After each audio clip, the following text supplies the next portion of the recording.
എവിടെയായിരുന്നു ഇന്നലെ രാത്രി മുഴുവൻ? ഇന്നലെ രാത്രി പാതി ചത്തൊരു ശവത്തിനെ നാട്ടുകാരെല്ലാം കൂടെ എന്നെ മടിയോട്ട് വെച്ച് തന്നില്ലേ? അവളെ താങ്ങി പിടിച്ചോണ്ട് ഞാൻ ആശുപത്രിയിലോട്ട് ചെന്നു. അവിടെ കുറെ പണ്ടാരങ്ങൾ എന്നെ പിടിച്ച് വലിച്ച് ആശുപത്രിയിലോട്ട് കയറ്റി. എന്നിട്ട് ഏതാണ്ട് ചവറ് പേപ്പറിലൊക്കെ ഒപ്പിടാൻ പറഞ്ഞു.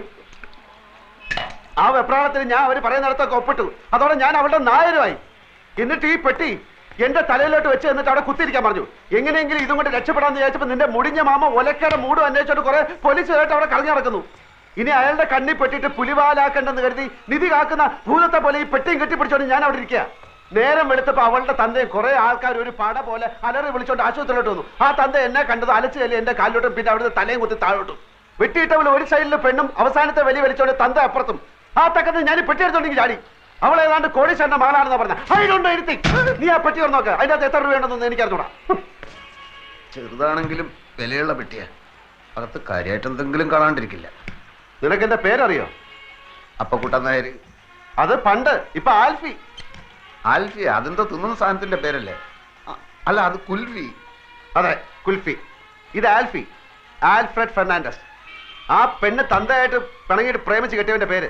അപ്പൊ അവനോട് പോയി? ഈടെ അവനെ ആരും കണ്ടിട്ടില്ല. അതല്ലേ എല്ലാരും കൂടെ എന്നെ പിടിച്ച് അവനാക്കിയത്. എന്നാലും അവനവിടെ പോയി? ഈടെ അവനെ ആരും കണ്ടിട്ടില്ലെന്ന്. ഈ പെണ്ണ് മാത്രമേ കണ്ടിട്ടുള്ളൂ. അവള് കണ്ണും മൂക്കും തളർന്ന് നടക്കുന്നവര് വാ തുറന്നൊന്നും മിണ്ടാൻ കഴിയുന്നില്ല. എന്റെ ഗതികളല്ല എന്ത് പറയാൻ. എന്നാലും അവനവിടെ പോയി? അവനെ കണ്ടിട്ടില്ലെന്ന് പറഞ്ഞാ തുറന്നു. ഇതെന്താ വലിയ പെട്ടിക്കകത്തൊരു ചെറിയ പെട്ടി? പെട്ടിയല്ലടാ, കമ്പ്യൂട്ടർ.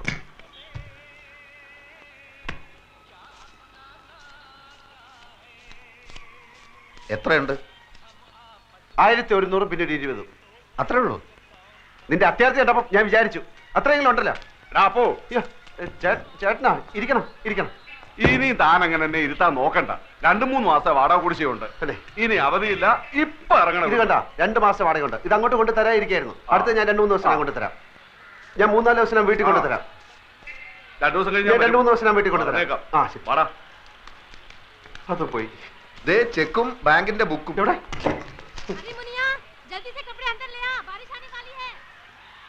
എന്റെ അമ്മോ, 23 ലക്ഷം അവളുടെ അക്കൗണ്ടിൽ ബാങ്കിലുണ്ട്. പടച്ചോനെ, 23 ലക്ഷം. ചെക്ക് ബുക്ക് ഉണ്ട്, നമുക്ക് എഴുതി എടുക്കാം. എഴുതി അങ്ങോട്ട് കൊടുത്ത ഉടനെ കാശ് എടുത്തരാൻ നിന്റെ പാപ്പ അവിടെ മാനരാ? ഒരു വസ്തു അറിഞ്ഞൂടാ. ഇവിടെ അവള് ചെക്കിൽ ഒപ്പിടണം. മണ്ടമുത്തപ്പ. ഓളും ബാപ്പയും മയ്യത്താവുന്നല്ലേ ഇനി പറഞ്ഞത്? രണ്ടിന്റെ കിടപ്പ് വേണ്ടിട്ട് കാറ്റ് പോണ ലക്ഷണമാണ്. അങ്ങനെ കാറ്റ് പോയാ പിന്നെ 23 ലക്ഷം ആർക്കാ? ആ ഓളെ പുയ്യാപ്പിളക്ക് എന്ന് വെച്ചാ നിനക്ക്. അപ്പൊ ഒറിജിനൽ ആൽഫി വരും, ലക്ഷവും കിട്ടൂല, ആൾമാറാട്ടത്തിന്റെ പേരിൽ കേസാവും. ഞാനില്ല. ഞാൻ സത്യം തുറന്നു പറയാൻ പോവാ. അങ്ങനെ തുറന്ന് പറയാൻ വരട്ടെ. നമുക്ക് ആശുപത്രി പോയിട്ട് നന്നായിട്ട് എല്ലാ കാര്യങ്ങളും ഒന്ന് വിസ്തരിച്ച് മനസ്സിലാക്കാം. എന്നിട്ട് മതി സത്യം തുറന്നു പറയാൻ. ഞാൻ സത്യം തുറന്നു പറയാൻ പോവാ. മോഷണം, ജയില്, തൂക്കുമരം, ഇതൊക്കെയാണ് ഇപ്പൊ നമ്മുടെ മുമ്പിൽ തെളിഞ്ഞു നിൽക്കുന്ന വഴികൾ. വേറെ ഏതെങ്കിലും ഒരു വഴി കൂടി ഒന്ന് ശ്രമിച്ചു നോക്കുന്നതിൽ എന്താ കുഴപ്പം? വേറെ ഏതെങ്കിലും ഒരു വഴി കൂടി ഒന്ന് ശ്രമിച്ചു നോക്കുന്നതിൽ എന്താ കുഴപ്പം? ആ വഴി കൂടെ പോയിട്ട് നമ്മൾ ബന്ധപ്പെടുന്ന ഈ വഴിയിലാണെങ്കിൽ പിന്നെ നമ്മൾ ഏത് വഴിയിലായി പോവും?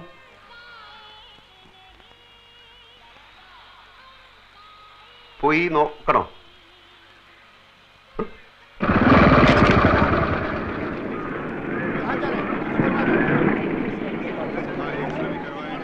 ഈ ബൈക്ക് പിടിക്കാൻ നടക്കുന്ന മാർവാടികളുടെ ഗുണ്ടകൾ വല്ലതും ഉണ്ടോ എന്ന് നോക്കിക്കൊള്ളി. ഇല്ല. കാലത്ത് നീ വരുന്നതിന് കുറച്ചു മുമ്പ് നിന്നെ അന്വേഷിച്ച അവന്മാർ മുറിയിൽ വന്നിരുന്നു. ഞാൻ പറഞ്ഞു നീ ഇപ്പൊ അവിടെയല്ലേ താമസം. നീ എന്താ പറയാത്ത? നീ എന്താ ചോദിക്കാൻ?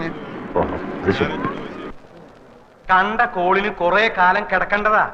ആരെയും വെറുപ്പിക്കണ്ട. ബാഗിനകത്ത് മൂടി വെക്കാനല്ല, കാശും തന്ന് തന്നെ കണക്കപ്പിള്ളാന്ന് പറഞ്ഞ് ഇവിടെ കുത്തി നിർത്തിയിരിക്കണേ. ആവശ്യത്തിന് കൊടുക്കാനാ.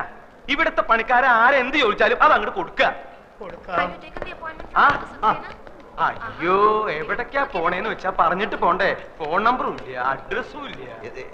എന്താ കാര്യം? വർമ്മ സാറ് ബോധം വന്നപ്പോ മുതൽ നിലവിളിക്കുക. ഞാനിപ്പോ അതിനെന്ത് ചെയ്യണം? ഒരച്ഛന്റെ വിഷമം മനസ്സിലാക്കണം. പറയുന്നത് കേൾക്കല്ലാതെ മറിച്ചൊന്നും പറഞ്ഞ് അങ്ങേരെ വിഷമിപ്പിക്കരുത്. ഞാൻ മോന് പുണ്യം കിട്ടും. വാ വാ.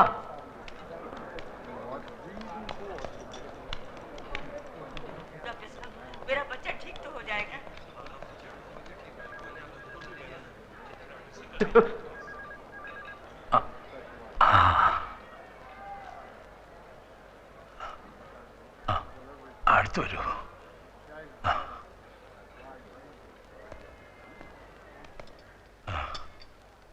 കണ്ണേ പൊന്നേന്ന് പറഞ്ഞു വളർത്തിയ കുഞ്ഞാണ്.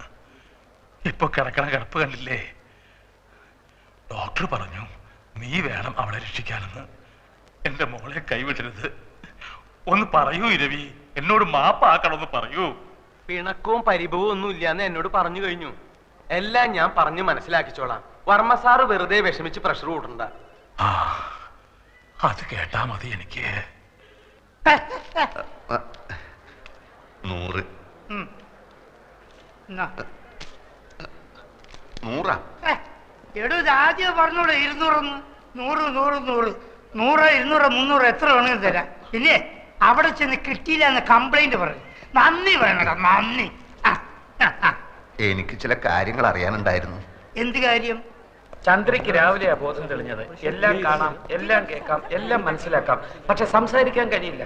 കഴുത്തിന് താഴെ ആകെ തളർന്നിരിക്കുക. ഒരു സ്ട്രേഞ്ച് കേസായിട്ടാ എനിക്ക് തോന്നുന്നത്. പക്ഷെ പ്രതീക്ഷയ്ക്ക് വകയുണ്ട്. രോഗിയുടെ മനക്കരുത്താണ് ഇവിടെ പ്രധാനം. ഒരു മിറക്കിൾ സംഭവിച്ചാൽ നാളെ തന്നെ എഴുന്നേറ്റ് നടന്നു എന്ന് വരാം, ചിലപ്പോ 4 വർഷമായി എന്നും വരാം. എല്ലാം തന്റെ കയ്യിലാണ്. ജീവിക്കണമെന്ന മോഹം എത്രയും കൂടുന്നോ അത്രയും പെട്ടെന്ന് ചന്ദ്രിക സുഖം പ്രാപിക്കും. ആ മോഹം ഉണ്ടാക്കേണ്ടത് നിങ്ങളാണ്. നിങ്ങളാണ് എല്ലാവരുടെയും ഒരേ ഒരു പ്രതീക്ഷ. How is she? എല്ലാം normal. You can go and see her.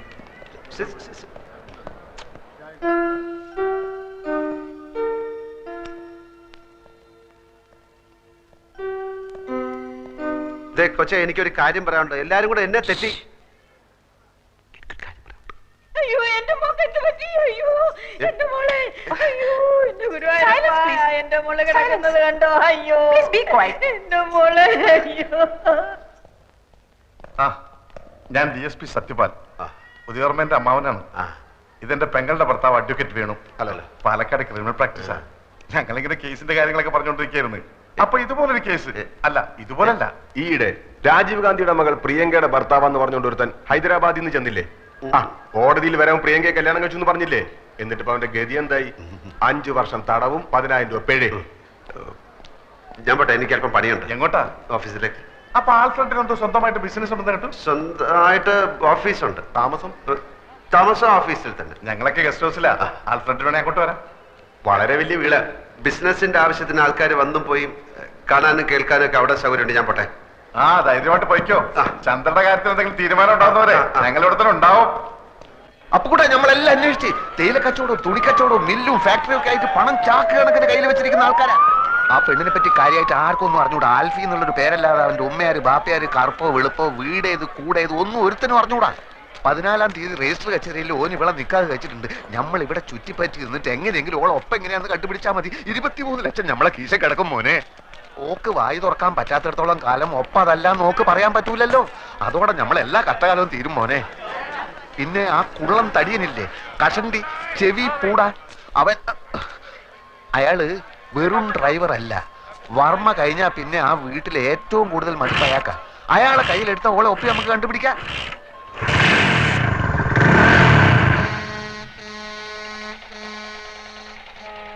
ഇനി എന്താടാ ഒന്നും മിണ്ടാത്തത്? നീ പടച്ചോനെ കണ്ടിട്ടുണ്ടാ? ഇല്ല, കണ്ടിരുന്നെങ്കിൽ ഒന്ന് ചോദിക്കായിരുന്നു. എന്തിനാ ഇങ്ങനെ എന്നെ പടച്ചു വിട്ടതെന്ന്. എന്നാ പടച്ചോനെ നമ്മള് കണ്ടിട്ടുണ്ട്. എവിടെ വെച്ച്? പലയിടത്തും വെച്ച്, പല രൂപത്തില്. ഒരിക്കല് ബസ്സിൽ ടിക്കറ്റ് എടുക്കാൻ 20 പൈസ കുറവായപ്പോ സ്കൂളിൽ പഠിപ്പിച്ച പണിക്കര മാഷ രൂപത്തിൽ വന്ന് 20 പൈസ തന്ന്. പിന്നൊരിക്കൽ എടപ്പള്ളി പെരുന്നാളിന് കാശില്ലാണ്ട് ബെശന്ന് വലഞ്ഞപ്പോ ഒരു ദുബായിക്കാരന്റെ രൂപത്തിൽ വന്ന് ബിരിയാണി വാങ്ങി തന്നു. അങ്ങനെ കഷ്ടപ്പെടുന്ന നമ്മളെ മുമ്പിൽ പല രൂപത്തിലാണ് പടച്ചോൻ വരിക. ഇപ്പൊ ഈ ചന്ദ്ര എന്ന് പറയുന്ന പെണ്ണിന്റെ രൂപത്തിലാണ് വന്നിരിക്കുന്നത് എന്ന് വെച്ചോളി. ഞമ്മള് പാതി പടച്ചോൻ പാതി എന്നാ. പടച്ചോന്റെ പാതി പടച്ചോൻ ചെയ്തു, ഞമ്മളെ പാതി ഞമ്മള് ചെയ്യണം. നീ ചെകുത്താനെ കണ്ടിട്ടുണ്ടാ? ഉണ്ടല്ലോ ഞമ്മളെ മാമ. അതൊക്കെ കുഞ്ഞ് ചെകുത്താൻ. വലിയ മലയിടത്ര ഉള്ളതുണ്ട്. അതായിട്ടായിരിക്കും ചിലപ്പോ ഒറിജിനൽ ആൽഫി വരുന്നത്. അപ്പൊ പടച്ചോനും കാണൂല, ആരും കാണൂല. ഞാൻ ഒറ്റയ്ക്ക് കൈയും കാലും ഇട്ട് അടിക്കേണ്ടി വരും. ഓരോ പുലിവാലും കൊണ്ടുവന്നിരിക്കുന്നു. ഒരു കാര്യം ഇനി മറക്കല്ലേ, ആകെ മുങ്ങി നിൽക്ക നമ്മള്. നൂറെ, എനിക്ക് ആ പെങ്കൊച്ചിന്റെ കിടപ്പ് കണ്ടിട്ട് തട്ടിപ്പ് കാണിക്കാൻ തോന്നുന്നില്ല. ഓ, അതാണ് എനിക്ക് വിഷമം. നാട്ടിൽ കിടന്ന് കഷ്ടപ്പെടുന്ന നിന്റെ അച്ഛനെയും പെങ്ങളെ ആലോചിച്ചിട്ട് എനിക്ക് വിഷമില്ല. എപ്പോഴോ കുറെ ഐസ് മുട്ടായി വാങ്ങിച്ചു തന്നൊന്നും പറഞ്ഞിട്ട് അതിന്റെ നന്ദി കാണിക്കാൻ വേണ്ടി നിന്റെ പിന്നാലെ ഇറങ്ങി തിരിച്ച എന്റെ ഇപ്പോഴത്തെ സ്ഥിതി ആലോചിച്ചിട്ട് എനിക്ക് വിഷമില്ല. എങ്ങാണ്ടെന്നോ വന്ന ഒരു പൂത്ത കാശുകാരി പെണ്ണിന്റെ കിടപ്പ് കണ്ടപ്പോ നിന്റെ ചങ്ക് നൊന്തു അല്ലേ?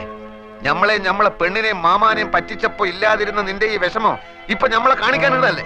23 ലക്ഷം ഒറ്റക്കടിച്ച് മുങ്ങാനുള്ള പരിപാടിയാണെങ്കിൽ അത് പറഞ്ഞാൽ മതി. എനിക്കിന്റെ കാശ് വേണ്ട. നീ വലിയ പണക്കാരനാവുമ്പോ മാമേന്റെ പൈസ കൊടുത്തില്ലെങ്കിൽ ആ പാവം മൈമുനേന്റെ 3000 രൂപയെങ്കിലും കൊടുത്തേക്കണം. എനിക്ക് അവളെ കിട്ടിയിട്ടില്ലെങ്കിൽ സാരമില്ല. ആ പാവത്തിനെ പറ്റിച്ചാൽ നീ ഒരു കാലത്തും കൂടെ പിടിക്കില്ല. ഞാനും നീയായിട്ട് ഇനി ഒരു ബന്ധവുമില്ല.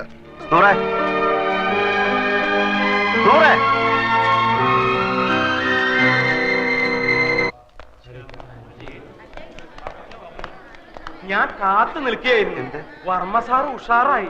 ഡോക്ടർ ചെക്ക് ചെയ്തിട്ട് ആളിപ്പോ ഇരുമ്പ് പോലെ ഉണ്ടെന്ന്. അത് നന്നായി. മൂപ്പർക്ക് വിഷമാവുമെങ്കിലും ഇനിയിപ്പോ ഉള്ള സത്യം പറയാൻ മടിക്കണ്ട. നമുക്ക് ഇപ്പൊ തന്നെ പറയാം അല്ലേ? എന്ത്?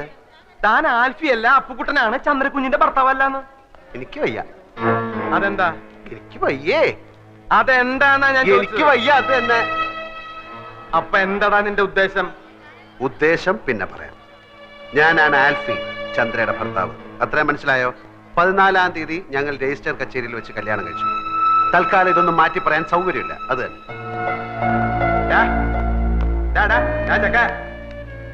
നീയല്ലേ പറഞ്ഞ സത്യം പറയാൻ പോവാന്ന്? താനല്ലേ പറഞ്ഞ സത്യം പറയണ്ടെന്ന്? അതപ്പോ. എന്നാ ഇതിപ്പോ.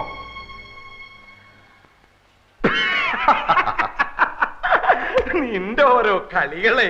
ബാ നമുക്ക് പോയി പറയാം. താൻ എന്താ കിടക്കുന്നത്? അപ്പൊ നീ പറയില്ല അല്ലേ? ഇല്ല. വേണ്ടടാ, നീ പറയണ്ട. നീ ആൽഫിയല്ല, കൂൽഫിയല്ല, ഒരു തേങ്ങയല്ല, അപ്പുക്കുട്ടൻ എന്ന് പറഞ്ഞൊരു ഫ്രോഡാണെന്ന് ഞാനിപ്പോ പോയി പറയും. കോട്ടശ്ശേരി തറവാട്ടിലെ ഉപ്പും ചോറും തിന്ന് വളർന്നവനായി ഞാൻ നിന്നെ പോലൊരു പെരട്ട നാറിയെ അവിടെ കയറി നിരങ്ങാൻ ഞാൻ സമ്മതിക്കില്ലടാ. നീ എന്താ കളിക്കുക? ഞാൻ കാണിച്ചു തരാം. ചവിട്ടി കൂട്ടി ഞാൻ പന്നി. താൻ പറയോ? പറയ മാത്രല്ല, ആൾമാറാട്ടത്തിന് നിന്നെ കൊണ്ട് കമ്പി ഇടിക്കണം. എങ്കിൽ നമുക്ക് ഒരുമിച്ച് എണ്ണാം. പോട ചെക്ക, നീ എന്താ എന്നെ വരട്ടെ? ഏയ്, അങ്ങനൊന്നുമില്ല. താനല്ലേ പറഞ്ഞത് കോണ്ടസ കാറും കൊണ്ടുവന്നപ്പോ എന്നെ കണ്ടു, ചന്ദ്ര പരിചയപ്പെടുത്തി, ബിയർ അടിച്ചു. താൻ എന്റെ ബന്ധുക്കളെ എവിടെ വെച്ചാ കണ്ടത്? ഡെറാഡൂണിൽ വെച്ചല്ലേ? ഇതൊന്നും ഞാനല്ലല്ലോ, താനല്ലേ അവരോട് പറഞ്ഞത്. എന്നെ ഈ വേഷം കെട്ടിച്ചതും ചന്ദ്രയുടെ ഭർത്താവായിട്ട് അഭിനയിക്കാനും പറഞ്ഞത് താന്. അതിന് താൻ ദിവസവും എനിക്ക് 500 രൂപ കൂലിയായിട്ട് തരുന്നുണ്ട്. കണക്കപ്പിള്ള കുറുപ്പ് സാക്ഷി. എന്നിട്ട് അങ്ങേരത് ഇത് ഏത് കണക്കിൽ എഴുതണമെന്ന് ചോദിച്ചപ്പോ അയാളുടെ അമ്മായിയമ്മയുടെ പ്രസവത്തിന് പലഹാരം വാങ്ങിച്ച കണക്കിൽ എഴുതാൻ താൻ പറഞ്ഞില്ലേ?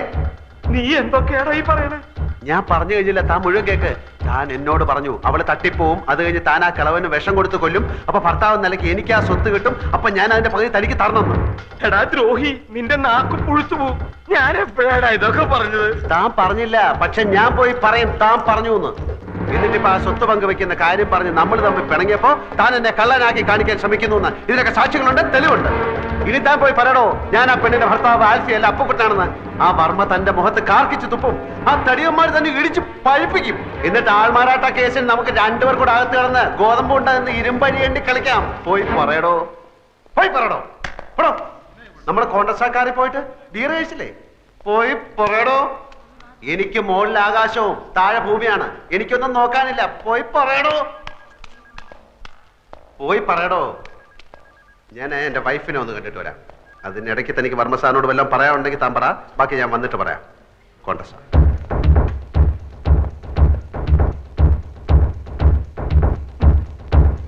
കോപ്പി എടുത്ത് എല്ലാ ബാങ്കുകൾക്കും അയച്ചു കൊടുക്കണം. ഇത് പിടിക്കേ. ഇരവിക്കെന്താ ഒരഭിപ്രായ വ്യത്യാസമുള്ളത് പോലെ? ഇനി ഞാനൊരു സത്യം തുറന്നു പറയട്ടെ. ഈ തീരുമാനം എന്താ? അപ്പൊ നാളെ തന്നെ ആൽഫി ഓഫീസ് ജോയിൻ ചെയ്യണം. നാളെ പിന്നെ എതിർത്തൊന്നും പറയരുത്. നിങ്ങളുടെ കാര്യത്തിൽ ആദ്യമായിട്ട് ഞാൻ എടുക്കുന്ന തീരുമാനമാണിത്. ഇപ്പൊ തന്നെ വിളിച്ചു പറഞ്ഞേക്കാം ഓഫീസിലേക്ക്. എന്റെ പേഴ്സ് എടുക്കാൻ മറന്നുപോയി. എനിക്കൊരു 1000 റുപ്പീസ് വേണമല്ലോ. അത് നീ നിന്റെ വീട്ടിൽ പോയി എടുത്താൽ മതി. കോൺഗ്രസ്സുടെ കീ എടുക്കാൻ ഞാൻ മറന്നു. കോൺഗ്രസ്സുടെ കീ എടുക്കാൻ ഞാൻ മറന്നുപോയി. എന്താടാ മരപ്പെട്ടി നോക്കി നിക്കണേ? 1000 രൂപ എടുത്ത് ഇയാളുടെ അണ്ണാക്കിലേക്ക് തിരികെ. അല്ല, ഇതിപ്പോ ഏത് കണക്കിൽ എഴുതുന്നത്? എന്റെ അമ്മൂമ്മയുടെ 16 അടിയന്തരം നടത്തി എന്നുള്ള കണക്കിൽ അങ്ങോട്ട് എഴുതിയാ മതി. എനിക്ക് വയ്യ, ഞാൻ മരിക്കാൻ പോവാ. അല്ല, ഈ കോൺഗ്രസ് എന്ന് പറഞ്ഞ കാറല്ല. കാറല്ലടാ. Silence please. അങ്ങനെ ഒരു കാറും ഉണ്ട്. ഒരു 500 റുപ്പീസ് തുടങ്ങി. അപ്പൊ 1500. കണക്കെല്ലാം കണക്ക് പോലെ ഇരിക്കണം. ഹലോ, മാനേജരല്ലേ? ഞാൻ വർമ്മയാണ്. നാളെ എന്റെ മരുമകൻ MD ആയിട്ട് ചാർജ് എടുക്കാൻ വരുന്നുണ്ട്. ആൽഫ്രഡ് ഫെർണാണ്ടസ് എന്നാണ് പേര്. ആൽഫി എന്ന് വിളിക്കും. അയാൾക്ക് ബിസിനസ് വലിയ പരിചയമുള്ള ആളല്ല. എല്ലാം വിശദമായിട്ട് പറഞ്ഞു കൊടുക്കണം. You must treat him well. ആളറിയോ? എനിക്കറിയില്ല. ആൽഫ്രഡ് ഫെർണാണ്ടസ് എന്നാണ് പേര്. ആൽഫി എന്ന് വിളിക്കും. 10:30 എത്തുന്നാണല്ലോ മുതലാളി പറഞ്ഞത്.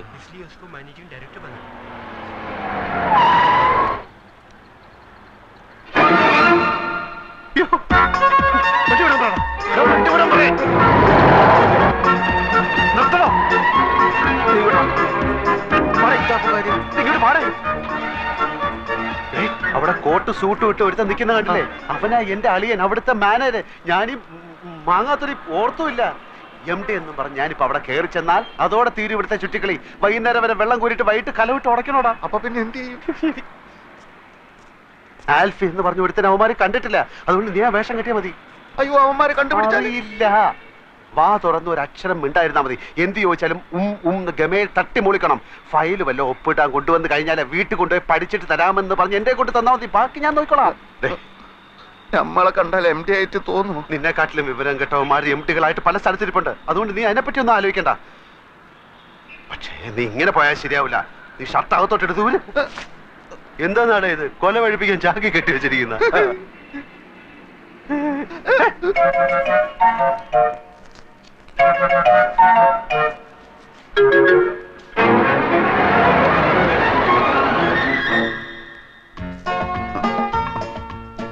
ഇതാണോ ആള്? ഒന്ന് ചോദിച്ചു നോക്ക്. മിസ്റ്റർ ആൽഫ്രഡ് ഫെർണാണ്ടസ് ആണോ?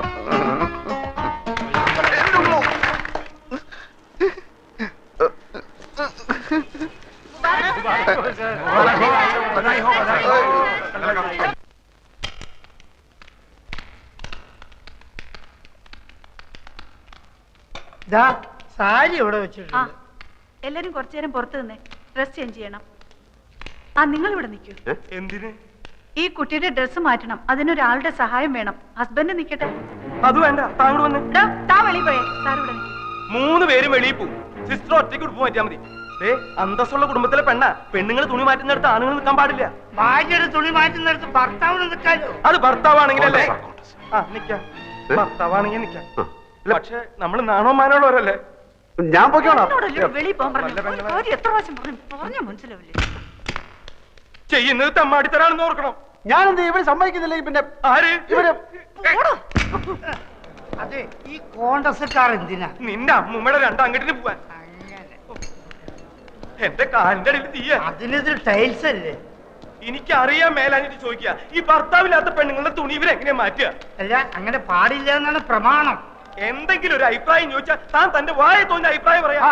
ഇയാൾ ചാടി കളിക്കുന്നുണ്ടാ തോന്നുന്നു. ഇയാളുടെ ഭാര്യയുടെ തുണിയാണ് അയാൾ മാറ്റുന്നത്. അയാളുടെ ഭാര്യയുടെ തുണി അയാൾ മാറ്റുന്നത്. നിങ്ങൾക്ക് എന്താണ്?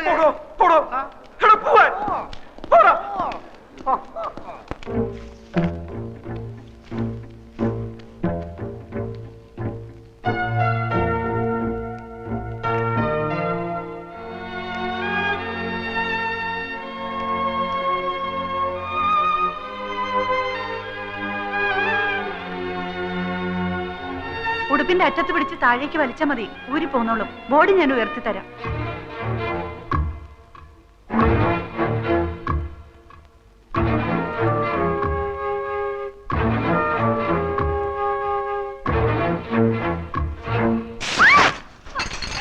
എന്റെ പാവാട ഇങ്ങ് താടോ. എന്റെ പാവാട ഇങ്ങ് താടോ. എന്റെ പാവാട തരാൻ. ഇറങ്ങി പോടോ വെളിയില്.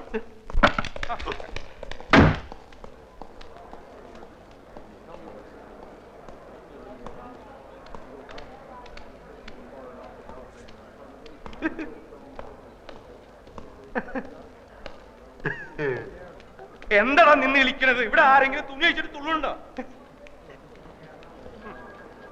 ആ കൊച്ചിന്റെ അവിടെ എന്തോന്നൊരു പാട്.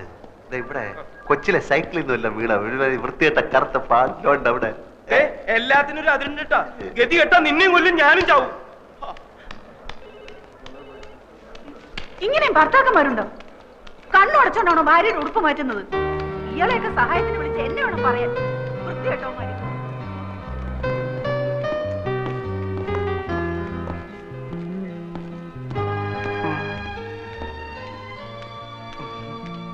ഇപ്പൊ മനസ്സിലായോ പിള്ള മനസ്സിൽ കള്ളമില്ലെന്ന്?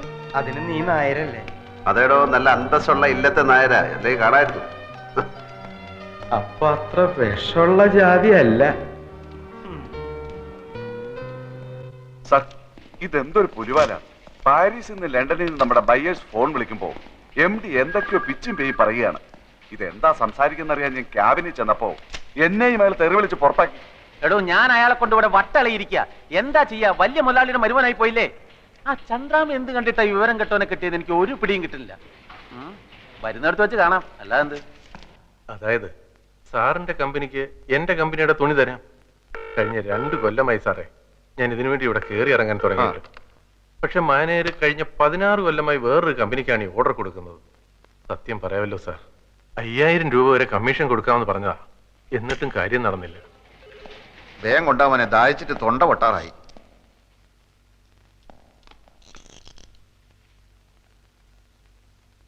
പഞ്ചാര കൂടുതലാണ്, നന്നാറി എസൻസ് ചേർത്തിട്ടില്ല. ഏത് കടയിൽ നിന്നാടോ ഇത്? പോസ്റ്റ് ഓഫീസിനടുത്തുള്ള ആ ഹമുക്കിനോട് ചെന്ന് പറ, ഇങ്ങനെയല്ല ഗ്രേപ്പ് ജ്യൂസ് ഉണ്ടാക്കാൻ. ഓൻ അറിഞ്ഞൂടെങ്കിൽ ഇങ്ങോട്ട് വരാൻ പറ, നമ്മൾ പറഞ്ഞു കൊടുക്കാം. നാരങ്ങ പിഴിഞ്ഞിട്ടില്ലെന്ന്. ഈടെ ജ്യൂസ് എന്താ വേണ്ടിയത്? Grape, pineapple, orange, mango, sathukudi? ഒന്നും വേണ്ട, താങ്ക്സ്. ഇനിയിപ്പോ നിങ്ങള് മാനേജർക്ക് കൊടുക്കാന്ന് പറഞ്ഞ 5000 റുപ്യന്റെ കമ്മീഷൻ ഞമ്മക്ക് തരുക. സാർ, ഒരു മുതലാളിക്ക് എങ്ങനെ കമ്മീഷൻ കൊടുക്കുന്നതായിരിക്കും. അത് സാരമില്ല, ഞമ്മക്ക് പൊതുവെ കമ്മീഷൻ വലിയ ഇഷ്ടാ. നിങ്ങൾ 5000 റുപ്യ തരി, നിങ്ങളെ കമ്പനീന്റെ തുണി ഞമ്മളെ കമ്പനി വാങ്ങുന്നു. എന്താ പോരെ?